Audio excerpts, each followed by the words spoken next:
വായിച്ച തിരുഭാഗത്തിൽ നമ്മൾ കണ്ട വാക്യം ഇങ്ങനെയാണ്: കർത്താവിനോട് പറ്റിച്ചോരുന്നവനോ അവനുമായി ഏക ആത്മാവാകുന്നു.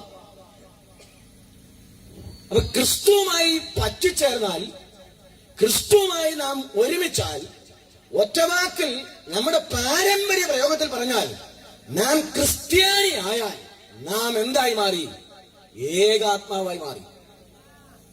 പിന്നെ ഇത് കത്തോലിക്ക, Mar Thoma, church of God, IPC, brethren, ഇങ്ങനെ അങ്ങനെ പല ഗ്രൂപ്പും തിരിഞ്ഞും മറിഞ്ഞും മതിൽ കെട്ടിയും കളറ് കെട്ടിയും ഈ വക വ്യത്യസ്തതകളൊന്നുമില്ല. ക്രിസ്തുവിനോടാണ് പറ്റിച്ചേർന്നതെങ്കിൽ പിന്നെ ഇതിനകത്ത് ഡിസ്ക്രിമിനേഷൻസ് ഇല്ല, ഏകാത്മാവാകും.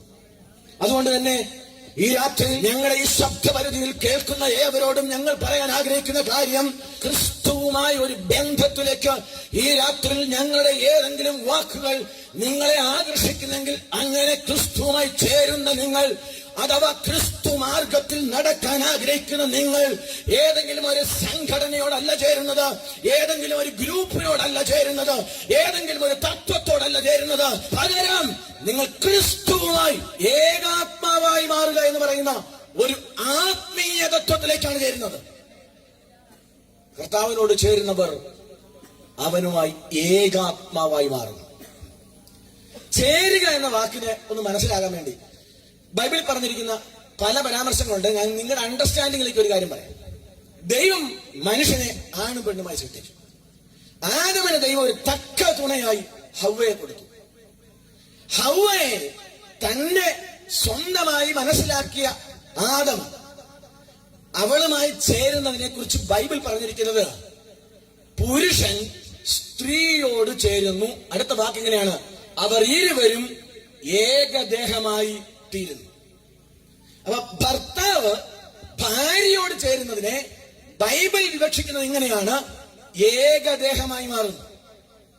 അതുകൊണ്ടാണ് പുതിയ നിയമത്തിന്റെ തത്വത്തിലേക്ക് വരുമ്പോൾ മനുഷ്യൻ ഏക ഭാര്യയുള്ളവനായിരിക്കണമെന്നും മാതൃകയുള്ള ജീവിതമുള്ളവനായിരിക്കണമെന്നും സ്ത്രീ പുരുഷനെ ബഹുമാനിക്കണമെന്നും പുരുഷൻ അവളെ പരിപാലിക്കണമെന്നും ഒക്കെ ബൈബിൾ പുതിയ നിയമത്തിൽ ക്രിസ്തു സഭയുടെ മാതൃകയനുസരിച്ച് എഴുതി വച്ചിരിക്കുന്നത്.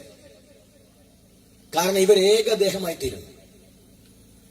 ഇനി ഈ മനുഷ്യൻ അല്ലെങ്കിൽ ഈ വ്യക്തി അവൻ ക്രിസ്തുവുമായി ചേരുമ്പോൾ അതിന് പറഞ്ഞിരിക്കുന്ന വാക്കാണ് അവൻ ഏകാത്മാവായി തീരുന്നു. നോക്കണം, ഭാര്യയും ഭർത്താവും ഒരുമിക്കുമ്പോൾ അവർ ഏകദേഹമായി തീരുന്നു. പക്ഷെ ഒരുവൻ ക്രിസ്തുവിനോട് ചേരുമ്പോൾ അവൻ എന്തായി മാറുന്നു? ഏകാത്മാവായി മാറുന്നു. ഇതാ വ്യത്യാസം. ഈ ഏകദേഹത്തിന്റെ ബന്ധത്തിന് ഈ ഭൂമിയിലെ ജീവിതത്തിന് ദൈർഘ്യമേ ഉള്ളൂ. എന്നാൽ ക്രിസ്തുവുമായി ചേരുന്ന ഏകാത്മാവാകുക എന്ന തത്വത്തിന് നിത്യതയുടെ ഘനമുണ്ട്.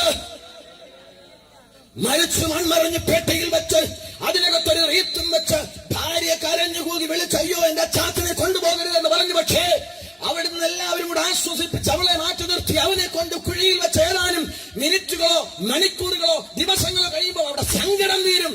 അവൻ മണ്ണോട് ചേരും, അല്ലെങ്കിൽ അവൾ മണ്ണോട് ചേരും. അവിടെ വെച്ച് ലോകത്തിന്റെ ഏകദേഹമാകും എന്ന് പറയുന്ന തത്വം അവസാനിക്കുകയാണ്. എന്നാൽ ഇന്നു രാത്രി നിങ്ങൾ ക്രിസ്തുവിനോട് ചേർന്നാൽ ഇന്ന് മുതൽ ആ ബന്ധം എന്നേക്കും നിലനിൽക്കുകയാണ്. മരണത്താൽ അവസാനിക്കുന്നില്ല. മനുഷ്യൻ മനുഷ്യനോട് ചേരുമ്പോൾ, അഥവാ ഭാര്യ ഭർത്താവിനോട് ചേരുമ്പോൾ, ഭർത്താവ് ഭാര്യയോട് ചേരുമ്പോൾ ഏകദേഹമാകുന്നു. എന്നാൽ മനുഷ്യൻ ക്രിസ്തുവിനോട് ചേരുമ്പോൾ അവൻ ഏകാത്മാവായി മാറുന്നു.